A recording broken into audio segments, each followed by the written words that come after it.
भिंड का, जहां से हमारे सहयोगी आदित्य द्विवेदी जुड़ चुके हैं। जी आदित्य, ऐसी कौन कौन सी खबरें हैं जो भिंड में सुर्खियों पर रहने वाली हैं आज? इसके साथ ही आपसे ये भी जानना चाहेंगे कि बरसात को लेकर क्या कुछ अपडेट है वहां? जी बिल्कुल कमलेश्वरी, आपको बता दूं कि जिस तरीके से जो भिंड शिक्षा विभाग में लगातार शिक्षकों को लेकर भिंड कलेक्टर सख्त थे। इसी कड़ी में भिंड कलेक्टर को लगातार शिकायतें मिल रही थी, तो उन्होंने तत्काल जिला शिक्षा अधिकारी को निर्देशित किया और शासकीय उच्चतर माध्यमिक विद्यालय चंदूपुरा को औचक निरीक्षण के लिए भेजा। जहां आपको बता दें कि औचक निरीक्षण के दौरान 3 अतिथि शिक्षक अनुपस्थित पाए गए और वहीं 2 प्राथमिक शिक्षक, 1 प्राथमिक शिक्षक और 2 माध्यमिक शिक्षक वहीं और 2 उच्च माध्यमिक शिक्षक अनुपस्थित पाए गए। जहां आपको बता दूं कि एक जो उच्च माध्यमिक शिक्षक थे पुष्पेंद्र सिंह जादन, वो लगातार 1 महीने से अपने घर से ही सार्थक ऐप के माध्यम से उपस्थिति दर्ज करा रहे थे, जहां विद्यालय बिल्कुल नहीं जा रहे थे और ना ही विद्यालय के रजिस्टर में कोई हस्ताक्षर थे। साथ ही वहीं जिला शिक्षा अधिकारी ने को कलेक्टर ने निर्देश दिए तो तत्काल कार्रवाई करते हुए 3 अतिथि शिक्षकों की सेवाएं समाप्त नहीं करने का जो आदेश जारी किया है। और साथ ही आपको बता दें कि जो 5 शिक्षक और थे, उन शिक्षकों का 1-1 दिन का वेतन राजसात करने का आदेश भिंड कलेक्टर ने दिया है। और साथ ही जो पुष्पेंद्र सिंह यादव उच्च माध्यमिक शिक्षक थे, जो 1 महीने से सार्थक ऐप के माध्यम से लगातार घर से ही अपनी उपस्थिति दर्ज करा रहे थे, उनकी लोकेशन के आधार पर उनका 1 महीने का यानी जुलाई माह का पूरा वेतन राजसात करने का आदेश जारी किया है भिंड कलेक्टर के निर्देश पर भिंड जिला शिक्षा अधिकारी आर डी मित्तल ने। तो इस तरीके की लगातार जो शिक्षक हैं सार्थक ऐप के माध्यम से उपस्थिति दर्ज कहीं ना कहीं अपने घर से या अन्य जगह से करा रहे हैं, और उनको लेकर के भिंड कलेक्टर जो है सख्त है, क्योंकि शिक्षा के लिए छात्रों के भविष्य के साथ खिलवाड़ नहीं किया जा सकता। जो आप तनख्वाह शासन से ले रहे हैं तो उतना तो आप कम से कम कार्य करिए, विद्यालय तो जाइए, विद्यालय में पढ़ाइए, तो लेकिन विद्यालय न जाते हुए अपने घर से उपस्थित दर्ज करना ये भी अपराध की श्रेणी में होता।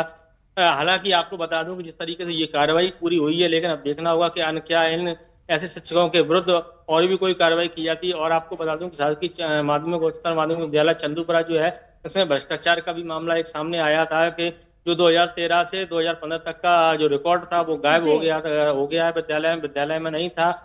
तो तत्कालीन प्राचार्य लल्ले शर्मा की जो संयुक्त संचालक कार्यालय लोक शिक्षण ग्वालियर है, वहां से जांच की गई थी, तो उसमें भी इनको दोषी पाया गया था। हालांकि बता दूं कि जेडी जो अरविंद सिंह जी अभी बने हुए हैं, क्योंकि पूर्व में दीपक पांडे जी थे जेडी, तो उन्होंने जांच के आदेश किए थे और वो जांच भी हो गई कंप्लीट, और जांच में दोषी पाते हुए उनका निलंबन का प्रस्ताव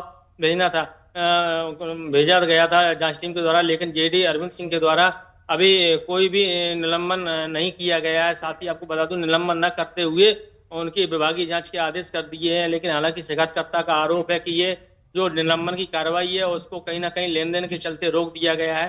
तो ये शिकायतकर्ता के द्वारा संयुक्त संचालक जो ग्वालियर लोक शिक्षण है उनके ऊपर ये आरोप लग रहे हैं। हालांकि अब ऐसे में देखना होगा कि क्या जो है संयुक्त संचालक जो अरविंद सिंह ग्वालियर में हैं, क्या वो निलंबन की कार्रवाई करते हैं या फिर जो शिकायतकर्ता के द्वारा आरोप लगाए गए क्या वो आरोप सही है। तो ये तमाम सवाल खड़े करते हैं पूरी कार्रवाई के ऊपर। लेकिन विभागीय जांच अगर यदि कर दी गई है, शुरू कर दी गई है, तो फिर निलंबन आखिर क्यों नहीं किया। ये तमाम सवाल हैं जो लोक शिक्षण संचालनालय ग्वालियर जो संयुक्त संचालक कार्यालय है वहाँ के जो जेडी अरविंद सिंह है वहाँ ये सवाल तमाम खड़े होते हैं। साथ ही आपको बता दूं कि जिस तरीके से जो अभी हाल ही में चंबल आईजी और चंबल डीआईजी के द्वारा भिंड पुलिस अधीक्षक के साथ जो बैठक की गई थी, उसमें साफ स्पष्ट सभी थाना प्रभारियों के साथ ये बैठक की गई थी। स्पष्ट निर्देश दिए गए थे कि जो भी अपराध पेंडिंग है जो उनकी छानबीन की जाए और उनको तत्काल निराकरण किए जाए, और जो फरारी वारंटी है अपराधी हैं उनकी भी धरपकड़ तेज की जाए, और जो आरोपी हैं जो चुटपुट घटनाएं करके भाग जाते हैं उन पर भी सख्त निगरानी पुलिस की होनी चाहिए। गश्त कॉम्बिंग गश्त वगैरह ये जो इसको लेकर निर्देश दिए गए थे बढ़ाएं। साथ ही आपको बता दूं कि जो पब्लिक और पुलिस के बीच जो दूरियां होती हैं उस दूरियों को मिटाने के लिए भिंड पुलिस जो है सख्त कदम उठाए, जनता के बीच सीधा संवाद रहे कि किसी प्रकार की जनता को कोई परेशानी ना हो। जो थाने पहुंचती है कई बार शिकायतें आती हैं कि सर वो थाना प्रभारी ने मेरे साथ अभद्रता की या वो हमारे साथ दरोगा जी ने अभद्रता की, तो इस प्रकार की कोई शिकायतें न प्राप्त हो। हालांकि ऐसा भिंड एसपी डॉक्टर आशीष यादव को यह निर्देशित किया गया। साथ ही सभी थाना प्रभारियों के साथ जो बैठक की गई थी तो उसमें सभी थाना प्रभारियों को भी ये निर्देशित किया गया। साथ ही आपको बता दूं कि भिंड पुलिस अधीक्षक डॉक्टर आशीष यादव के द्वारा जो पुलिसिंग है यहाँ वो काफी हद तक पुलिसिंग में सुधार हुआ है।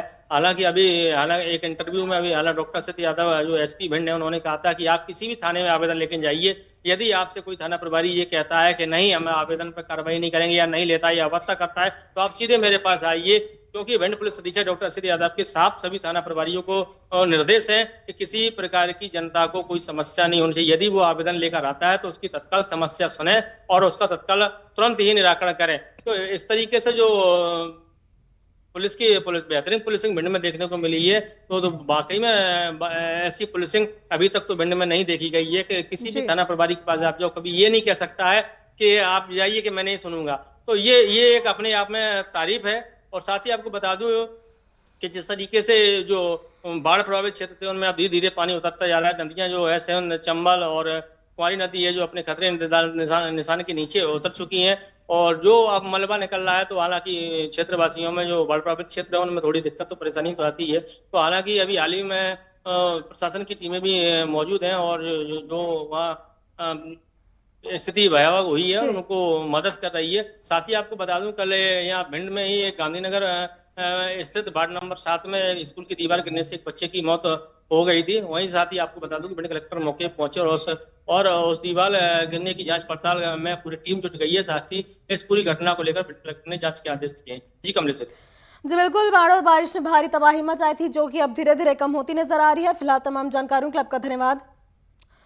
और ये थे हमारे सहयोगी आदित्य द्विवेदी भिंड से, जिन्होंने बताया कि कई ऐसी खबरें हैं जो सुर्खियों पर है। लगातार बता दें कि वहां से शिक्षा विभाग में लापरवाही की खबरें सामने आ रही थी। लगातार शिक्षा विभाग में अब नकेल कसने की तैयारियां की जा रही हैं। इसके साथ ही आपको बता दें कि आपराधिक घटनाओं पर रोक लगाने के लिए पुलिस बल तैनात है और पुलिस आगे अपने स्तर से काफी कुछ कार्य कर रही है जिससे आपराधिक घटनाओं पर रोक लगाई जा सके।